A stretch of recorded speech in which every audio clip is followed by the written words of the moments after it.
að þjóðin veit sínu viti. Ég hef stundum vísað í sjómann í Skagafirðinum sem sagði við mig á opnum fundi í vetur: Kristrún, það er málsmetandi fólk beggja vegna í umræðunni sem ég virði og ég tek mark á, sem er algjörlega sitt á hvað. Ýmist segir það að Íslandi sé best borgið í Evrópusambandinu og að það sé hægt að semja, eða sé bara alls ekki neitt að semja. Og svo spurði hann: hvernig getum við vitið hvor hópurinn hefur rétt fyrir sér? Já, þessi ágæti maður komst svo vel að kjarna málsins og það snýst þetta. Eina leiðin til að fá svör við spurningunni í raun og veru er svo að setjast við samninga og fá upp á borðið hvað okkur býðst.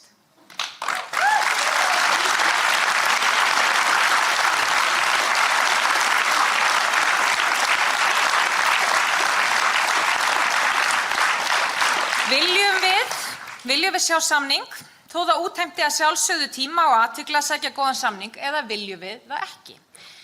Það er ekki nein brella að benda á þetta. Þetta er beinlínis kjarni málsins. Og nákvæmlega þess vegna erum við að bjóða þjóðinni þetta tækifæri til að vísa veginn og ákveða hvort við könnum nánar kosti þess að Ísland gerist fullgildur aðili að Evrópusambandinu. Ég hitti líka eldri konu úr Hafnarfirði í IKEA skömmu eftir að boðað var til kosningana. Þegar sem mest var reynt að teygja það og toga það hvað er raunverulega verið að spyrja á kjörseðlinum, sem sagði: Kristrún, ég skil þetta alveg. Ég þarf ekki neitt doktorspróf til að skilja þessa spurningu, sagði hún. Ég veit nákvæmlega hvað þetta snýst. Þó það hafi nú aldeilis verið reynt að hræra í haustum á fólki, stundum með alveg hreint ótrúlegu formstagli og út úr snúningum. En spurningin á kjörseðlinum er einföld. Þannig að allar tilraunir til að rugla fólk í rýminu hafa verið afgreiddar með almennri skynsemi. Fyrst var sagt: þjóðin má ekki kjósa þetta mál. Og alls ekki núna á þessum tímapunkti. Svo var sagt: þetta er kosning aðild, aðlögun. Og við vitum allt Evrópusambandi og það er ekki hægt að fá neinar undanþágur. Allt þetta hefur verið afgreitt með almennri skynsemi. Þetta er ekki kosning aðild og ekki aðlögun, en það verður önnur þjóðaratkvæðagreiðsla aðildarsamning ef niðurstaðan verður já í þeirri fyrri. Og við vitum einmitt ekki allt það hvernig slíkur samningur gæti litið út, eins og er svo augljóst af umræðunni og þeim spurningum sem brenna á fólkinu í landinu þegar máli best í tal.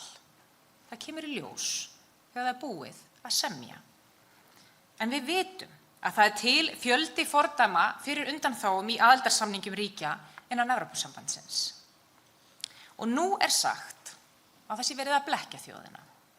Með áróðri því að já til að sjá sé ekki góð og gild afstaða fjölda fólks, heldur einungis sniðug brella.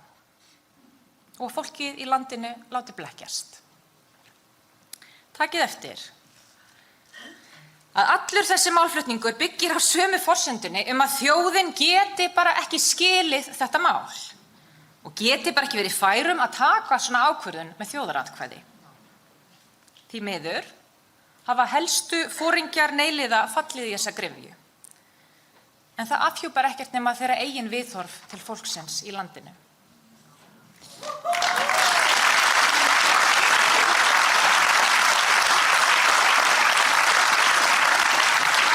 Ég horfi og sé þetta með allt öðrum hætti. Ég veit að þjóðinni vitur og vel að Guði gerð. Fólkið veit hvað það vill. Hvort sem það hlustar meira á hjartað í sér eða magann eða brýtur heilann til að komast að sinni réttu lýðræðislegu niðurstöðu. En að því sögðu, þá er mér fyllilega ljóst að það er ekkert sjálfsagt við að hefja viðræður á ný við Evrópusambandið á þessum tímapunkti. Og ég hef verið heiðarleg með það frá upphafi, en það væri ekkert vitið í að halda þjóðaratkvæðagreiðslu málið ef svarið væri algjörlega augljóst. Því þó ég segi já, þá ber ég virðingu fyrir neyi rétt eins og jái og fyrir mismunandi ástæðum fólks fyrir sinni eigin afstöðu. Ég held að sé öllum fyrir bestu að reyna eftir fremsta megni að sýna skilning á því hvaðan fólk er að koma. og yfirvinna þannig eigið skilningsleysi og í einhverjum tilfellum fordóma í garð annarra sem eru manni ósammála í þessu eða öðru. Og ég ítreka það sem ég hef áður sagt. Sem forsætisráðherra heiti ég því að treysta, virða og vinna með niðurstöðu þjóðarinnar í þessu máli, hver sem hún verður.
Subscribe, share, like, and comment.